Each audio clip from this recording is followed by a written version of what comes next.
పూర్వం ప్రజలు బంగారాన్ని బ్యాంకుల్లో కాదు భూమిలోనే ఎందుకు దాచేవారో తెలుసా?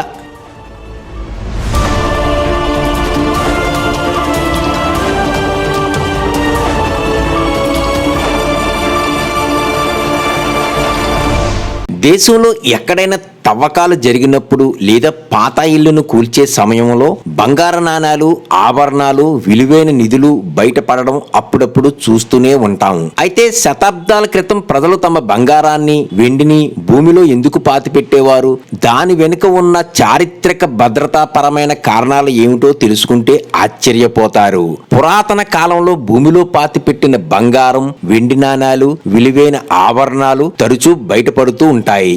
దేశంలో ఎక్కడైనా తవ్వకాలు జరిగినప్పుడు లేదా పాత ఇళ్లను కూల్చే సమయంలో వందల ఏళ్ల నాటి బంగారు నాణాలు, ఆభరణాలు, నిధులు వెలుగులోకి రావడం అప్పుడప్పుడు వార్తల్లో కనిపిస్తూ ఉంటుంది. ఇలాంటి సంఘటనలు చూసినప్పుడు చాలా మందికి ఒకే ప్రశ్న వస్తుంది. అప్పటి ప్రజలు సంపదను భూమిలో ఎందుకు పాతి పెట్టేవారు అని. పాతిపెట్టిన నిధుల కథలు శతాబ్దాలుగా ప్రజలను ఎంతగానో ఆకర్షిస్తున్నాయి. ప్రాచీన రాజ్యాలు, సామ్రాజ్యాలు, సముద్రపు దొంగలు, రాజుల ఖజానాలు వంటి అనేక కథల్లో భూమిలో దాచిన బంగారం గురించి ప్రస్తావనలు కనిపిస్తాయి. అయితే ఇది కేవలం కథల్లో మాత్రమే ఉండే విషయం కాదు. చరిత్రను పరిశీలిస్తే అప్పటి పరిస్థితుల కారణంగా ప్రజలు నిజంగానే తమ విలువైన సంపదను భూమిలో దాచేవారని తెలుస్తుంది. నేటి రోజుల్లో డబ్బు, బంగారం భద్రపరచడానికి బ్యాంకులు, లాకర్లు, డిజిటల్ భద్రతా వ్యవస్థలు అందుబాటులో ఉన్నాయి. కానీ శతాబ్దాల క్రితం అలాంటి సౌకర్యాలు ఏమీ ఉండేవి కావు. అందువల్ల ప్రజలు తమ బంగారు నాణాలు, ఆభరణాలు, వెండి, ఇతర విలువైన వస్తువులను భూమిలో పాతిపెట్టడాన్నే అత్యంత సురక్షితమైన మార్గంగా భావించేవారు. ముఖ్యంగా రాజులు, పెద్ద వ్యాపారులు, భూస్వాములు, ధనిక కుటుంబాలు తమ సంపదను మట్టి కుండలు, రాగి పాత్రలు లేదా చెక్క పెట్టెల్లో ఉంచి వాటిని రహస్యంగా భూమిలో పాతిపెట్టేవారు. ఈ ప్రదేశాల గురించి కుటుంబ సభ్యుల్లో కొంతమందికే సమాచారం ఉండేది. ఆ రోజుల్లో విలువైన వస్తువులను దాచేందుకు ప్రజలు చాలా జాగ్రత్తలు తీసుకునేవారు. ఇంటి వెనుక తోటలు, వ్యవసాయ పొలాలు, భూగర్భ గదులు, బావులు, సమీప ప్రాంతాలు లేదా ఎవరూ అనుమానించని ప్రదేశాలను ఎంపిక చేసుకుని అక్కడ నిధులను దాచేవారు. అప్పట్లో ఆధునిక సాంకేతికత లేకపోవడంతో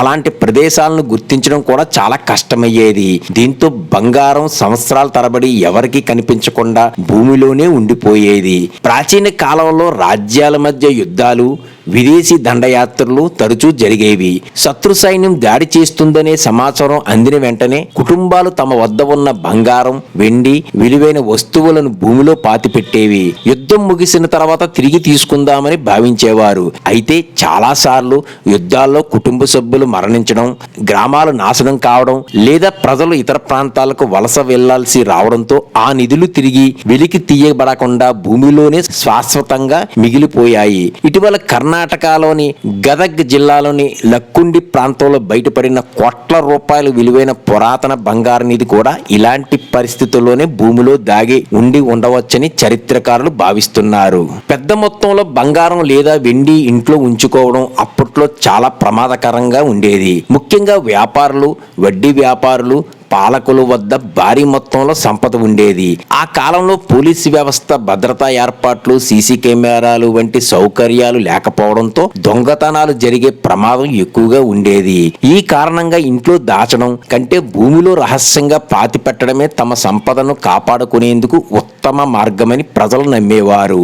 చాలా సందర్భాల్లో బంగారం పాతిపెట్టిన వ్యక్తి యుద్ధం, వ్యాధులు, ప్రమాదాలు లేదా సహజ కారణాల వల్ల అకస్మాత్తుగా మరణించేవాడు.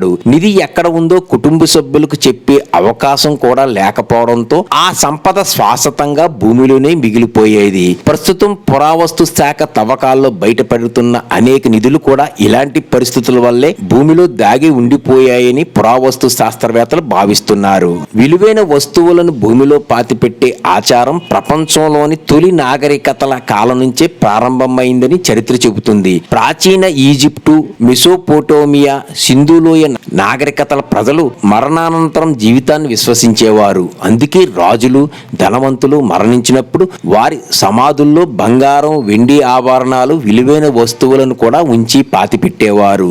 మరణించిన తర్వాత కూడా ఆ సంపద వారికి ఉపయోగపడుతుందని వారు నమ్మేవారు. క్రీస్తు పూర్వం 6వ శతాబ్దం నుంచే లోహపు నాణేలు వినియోగం విస్తృతంగా పెరిగింది. దీంతో సంపదను నాణేల రూపంలో నిల్వ చేసుకోవడం ప్రారంభమైంది. ప్రాచీన గ్రీసు, రోమన్ సామ్రాజ్యం, భారతదేశంలోని అనేక రాజ్యాల్లో ప్రజలు బంగారం, వెండి నాణేలను మట్టి కుండల్లో నింపి భూమిలో దాచడం సాధారణంగా మారింది. అప్పటి పరిస్థితుల్లో ఇది ఒక రకమైన వ్యక్తిగత బ్యాంకులా పనిచేసేది.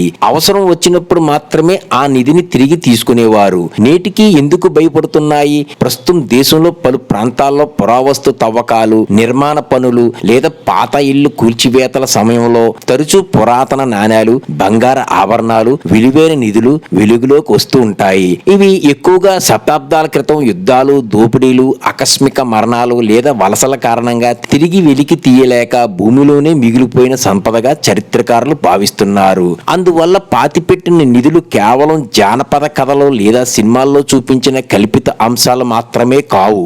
ఆ కాలంలో భద్రతా సౌకర్యాలు లేమి, యుద్ధాల భయం, దొంగతనాల ప్రమాదం, ఆకస్మిక పరిస్థితుల వంటి అనేక కారణాల వల్ల ప్రజలు తమ విలువైన సంపదను భూమిలో పాతిపెట్టడం ఒక సాధారణ పద్ధతిగా పాటించేవారని చరిత్ర స్పష్టంగా చెబుతుంది. ఇలాంటి వీడియోల కోసం సబ్స్క్రైబ్ చేసి బెల్ ఐకాన్ నొక్కండి. నా తదుపరి వీడియో కోసం ఈ బెల్ ని ఆన్ చేయండి. ధన్యవాదాలు. కంటెంట్ నచ్చితే లైక్ కొట్టి సబ్స్క్రైబ్ చేయండి.